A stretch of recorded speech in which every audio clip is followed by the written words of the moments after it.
10, 11 ಹಾಗೂ 12ನೆಯ ಕವನ.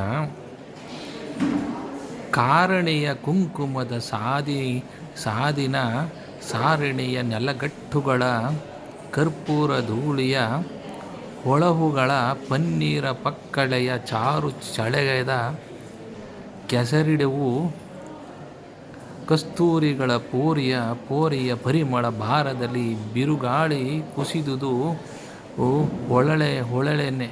ಹೊಳಲೇನೆಂದ. ಅಂದರೆ ಸಾದಿನಿಂದ ಸಾರಿಸಿ ಕುಂಕುಮದ ಕಾರಿಣಿಯನ್ನಿಟ್ಟು ಸಮ ಮಾಡಿದ ನೆಲಕ್ಕೆ ಕರ್ಪೂರದ ಧೂಳಿಯನ್ನು ಹರಡಿ ದೊಡ್ಡ ಪಾತ್ರೆಗಳಲ್ಲಿ ಪನ್ನೀರು ಕಸ್ತೂರಿಗಳ ನೀರನ್ನಿಟ್ಟು ನೆನೆಯುವಂತೆ ಚಿಮುಕಿಸಿದರು. ಇವುಗಳ ಸುಗಂಧದ ಭಾರಕ್ಕೆ ಬಿರುಗಾಳಿ ಕುಸಿದು ಮಂದಾನಿಲವು ಹರಡಿತು. ಮೇಲುಗಟ್ಟಿನ ದಿವ್ಯ ಚಿತ್ರ ದುಕೂಲ ನಿಚಯದ ಲಾಮಚದ ಬಳ್ಳಾಳ ದಡ್ಡಿಗಳೆಡೆಗೆ ರಂಜಿಸುವ ಪಟ್ಟೆಗಳ ಮೇಲು ಒದಿಕೆಯ ಕರ್ಪೂರದ ಹೊಂಬಾಳೆಗಳ ಮಲೆಯ ಜದ ಕಂಬದ ಸಾಲುಗಳ ಲೊಪ್ಪುದುದು ಚಪ್ಪರವೆರಡು ಯೋಜನದಿ.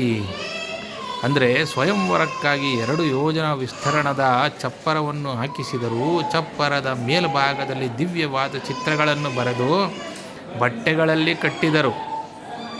ಚಪ್ಪರದ ಪಕ್ಕದಲ್ಲಿ ಲಾಮಂಚದ ಬಾಗಿಲುಗಳನ್ನು ರಚಿಸಿದರು. ಹೊಂಬಾಳೆಗಳಿಂದ ಚಪ್ಪರವನ್ನು ಅಲಂಕರಿಸಿದರು. ಹೊಂಬಾಳೆಗಳಿಗೆ ಪಚ್ಚ ಕರ್ಪೂರವನ್ನು ಸಂಪಡಿಸಿದ್ದರು. ಶ್ರೀಗಂಧ ಮರದ ಸಾಲದ ಚಪ್ಪರದ ಕಂಬಗಳು ಶೋಭಿಸಿದವು.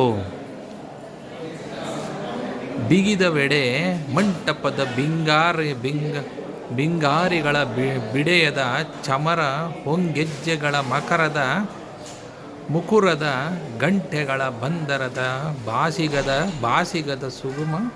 ಸುಗುಮ ಬಂದದ ಬಣ್ಣಿಸಿದರೋ ಹಳಿಗಳ ಕಂಬದ ವಜ್ರಮಯ